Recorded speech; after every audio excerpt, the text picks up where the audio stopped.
오헨리 단편선 크리스마스 선물 오헨리 지음 김욱동 옮김 1달러 87센트 그것이 전부였다. 그 중에서 60센트는 1센트짜리 동전들이었다. 이 잔돈으로 말하면 그녀가 식료품 가게와 채소상과 푸주가 내서 물건을 사면서 한 푼 두 푼 값을 깎아 모은 것이었다. 이 돈을 모으느라고 이 여자 참으로 구두쇠로구나 하는 가게 주인의 무언의 비난에 얼굴을 붉혔던 적이 한두 번이 아니었다. 델러는 3번이나 그 돈을 세어보았다. 틀림없는 1달러 87센트였다. 그런데 내일은 크리스마스였다.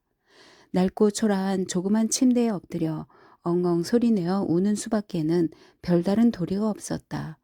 델러는 침대에 엎드려 정말로 엉엉 울기 시작했다.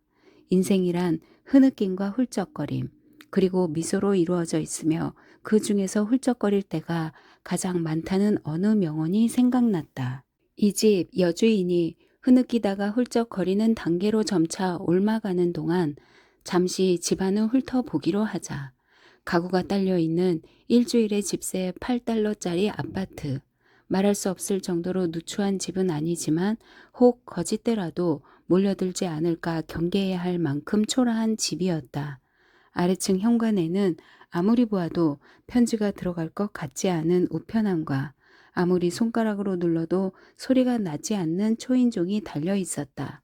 또 거기에는 제임스 딜링햄 영씨라는 문패가 붙어 있었다.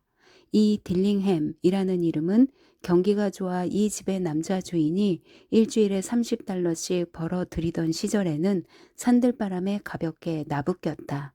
그러나 수입이 20달러로 줄어든 지금 딜링햄이라는 글자는 겸손하고 눈에 띄지 않게 D자 하나로 오므라들어 버릴 것처럼 희미하게 보였다. 그러나 제임스 딜링햄 영씨가 집에 돌아와 2층 아파트로 올라오면 여러분에게 이미 델러라는 이름으로 소개한 제임스 딜링햄 영 부인이 언제나 그를 짐이라고 다정하게 부르며 그에게 뜨거운 포옹을 보내곤 하는 것이었다. 참으로 흐뭇한 일이었다. 델러는 울음을 그치고서 분첩으로 두 뺨에 분을 발랐다. 그녀는 창가에 서서 잿빛 고양이 한 마리가 잿빛 뒷마당에 잿빛 울타리 위를 걸어가는 모습을 멍하니 바라보았다. 내일은 크리스마스였고 그녀에겐 사랑하는 짐에게 선물을 사줄 돈이라고는 겨우 1달러 87센트밖에 없었던 것이다. 한 입, 두 입, 몇 달 동안이나 모아온 것이 고작 그것이었다. 일주일에 20달러 가지고는 어떻게 할 도리가 없었다. 지출은 그녀가 생각했던 것보다 언제나 초과되었다. 짐에게 선물을 사줄 돈이 고작 1달러 87센트밖에 되지 않다니. 짐, 그녀가 참으로 사랑하는 그 짐 말이다.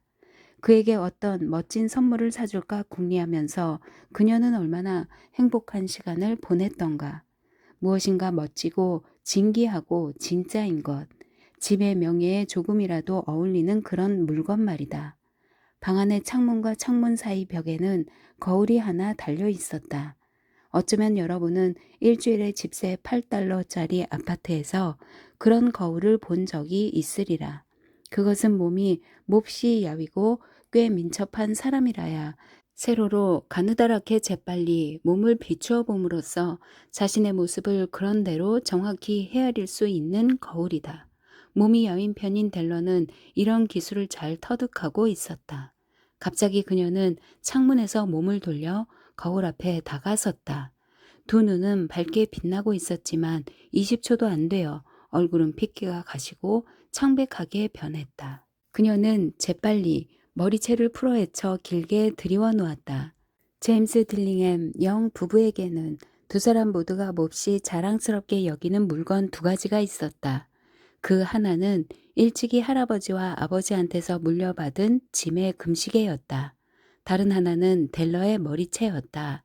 만약 시바의 여왕이 환기통 건너편의 아파트에 살고 있었다면 델러는 창문 밖으로 머리채를 들이워 그 왕비의 보석과 여러 가지 선물을 무색하게 만들었을 것이다.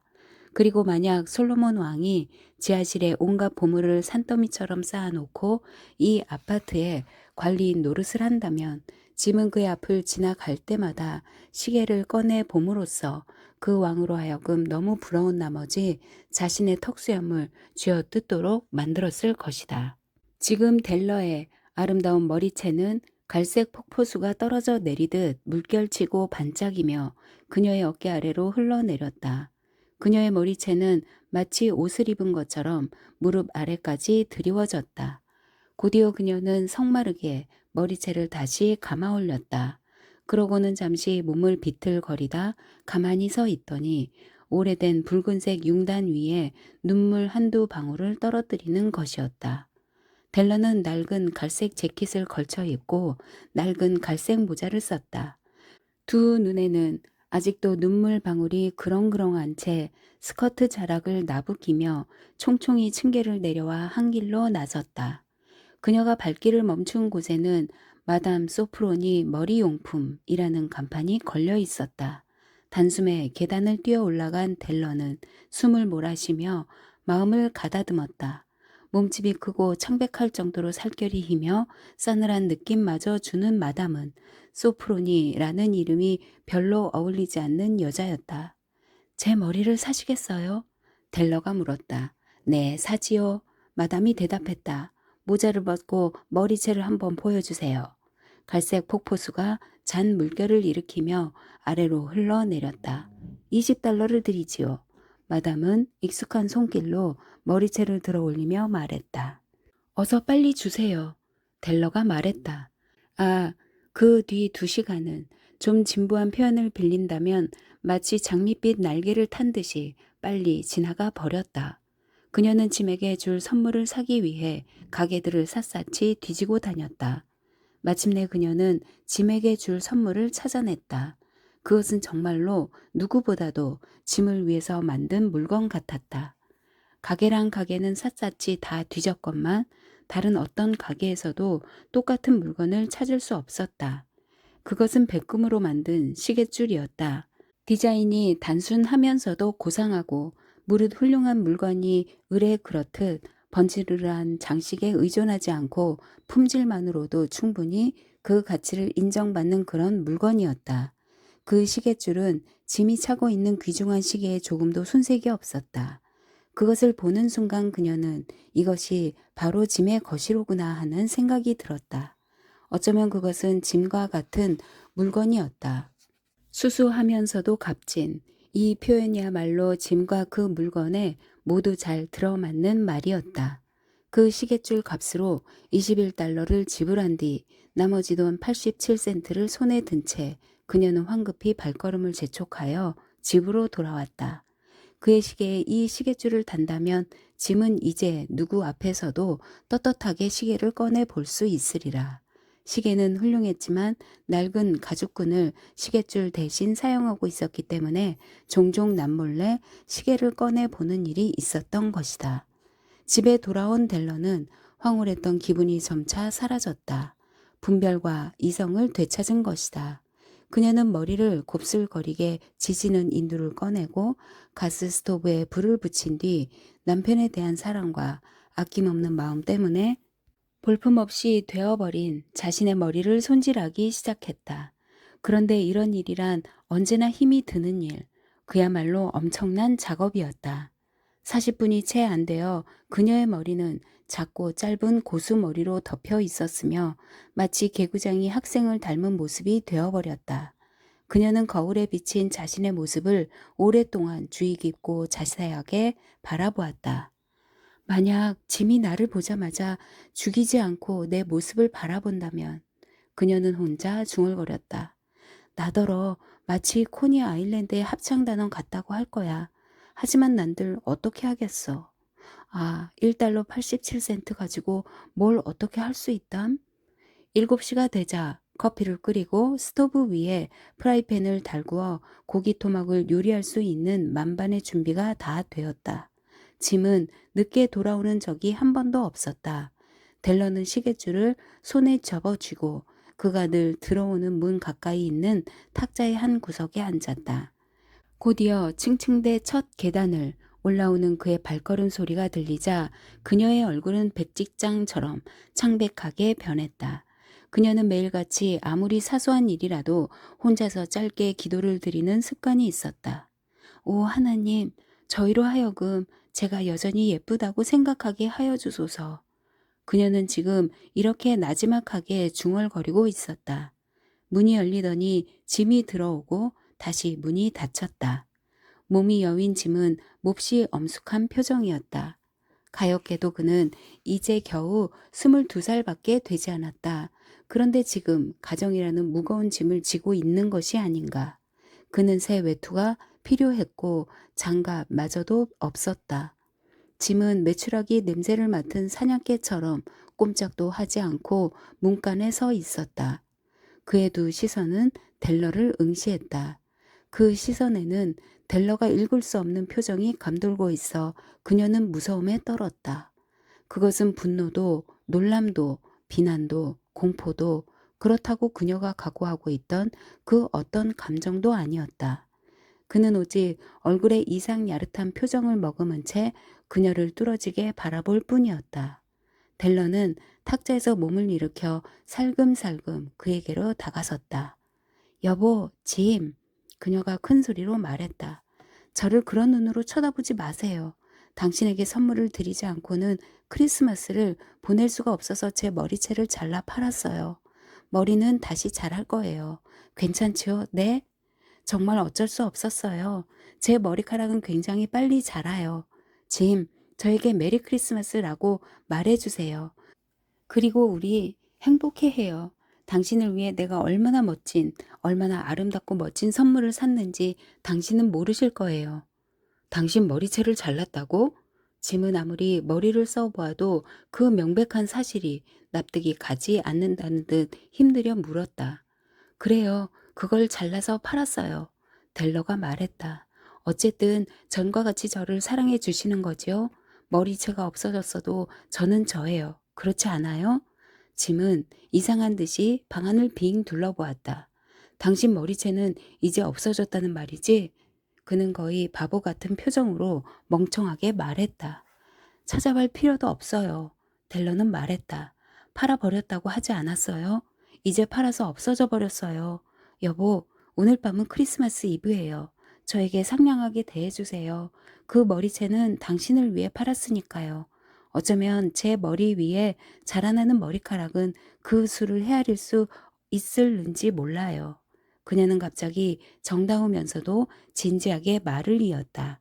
하지만 당신에 대한 저의 사랑은 아무도 헤아릴 수가 없어요. 짐, 고기 토막을 올려놓을까요? 짐은 넋을 잃었다가 갑자기 깨어나는 것 같았다. 그는 델러를 껴안았다. 잠시 그들에게서 눈을 돌려 그리 중요한 것 같지 않은 문제를 생각해보자. 일주일에 8달러의 돈벌이와 1년에 100만 달러의 돈벌이. 과연 어떤 차이가 있을까? 수학자나 지식이 많은 사람에게 물어보아도 그들은 틀린 대답을 할지 모른다. 성경에 나오는 동방 박사들은 값진 선물을 가지고 왔지만 그 선물 가운데에도 그 해답은 없었다.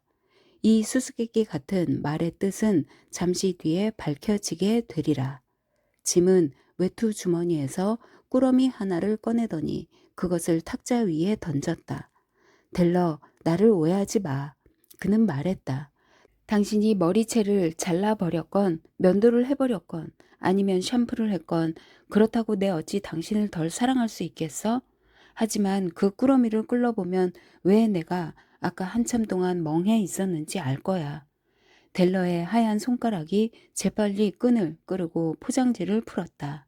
그러자 델러에게서 황홀한 기쁨의 탄성이 터져나왔다. 그리고 그 소리는 곧 여성의 발작적인 눈물과 통곡으로 바뀌었으며 그래서 이 방의 주인은 있는 힘을 다해 그녀를 위로하지 않으면 안 되었다.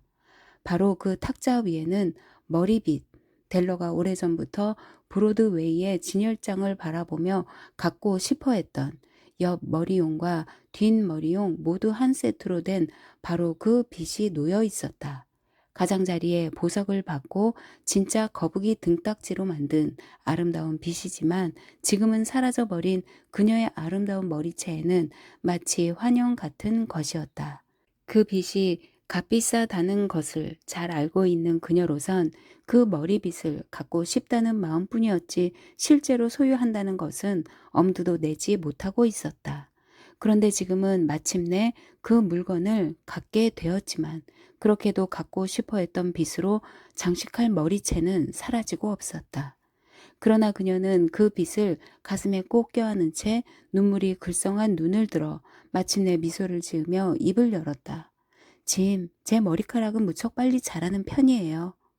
그러고 나서 델러는 털이 그을린 작은 고양이처럼 자리에서 벌떡 일어서며 오, 어머나! 하고 소리쳤다. 짐은 아직 자기의 아름다운 선물을 보지 못했던 것이다.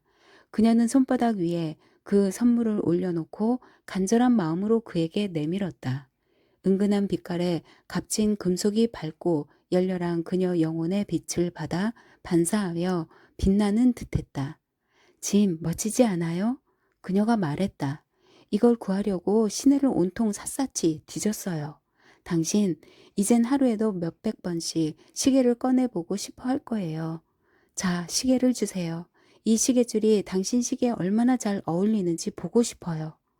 그러나 짐은 시계를 꺼내주는 대신 침대에 풀썩 주저앉은 뒤 뒤통수에 두 손을 갖다 대고 빙긋이 웃었다. 델러, 우리 크리스마스 선물을 당분간 치워둡시다. 지금 당장 사용하기엔 너무 훌륭한 것들이니 당신에게 빚을 사줄 돈을 구하기 위해 난 시계를 팔았다오. 자, 이제 고기 토막을 올려놓구려. 여러분도 알다시피 동방 박사들은 구유에서 태어난 아기 예수에게 선물을 가져다 주었던 현명한, 참으로 현명한 사람들이었다. 사람들이 크리스마스 선물을 주고받게 된 것도 바로 그들에게서 시작되었던 것이다. 그들은 현명한 사람들이었기 때문에 그들의 선물 또한 틀림없이 현명한 것이어서 만약 그 선물이 서로 중복되는 경우에는 어쩌면 다른 것으로 교환할 수 있었으리라. 그리고 나는 여기에 자신의 가장 값진 보물을 상대방을 위해서 가장 어리석게 희생해버린 싸구려 아파트에 살고 있는 어리석은 두 젊은이의 평범한 이야기를 좀 서툴게 남아 늘어놓았다. 그러나 오늘을 사는 현명한 사람들에게 마지막으로 하고 싶은 말은 선물을 주는 모든 사람들 중에서, 아니 선물을 주고받는 모든 사람들 중에서 이들 두 사람이야말로 가장 현명한 사람들이라는 것이다. 이 세상 어디를 샅샅이 뒤져보아도 이들보다 현명한 사람들은 없을 것이다. 이들이야말로 곧 동방 박사들이기 때문이다.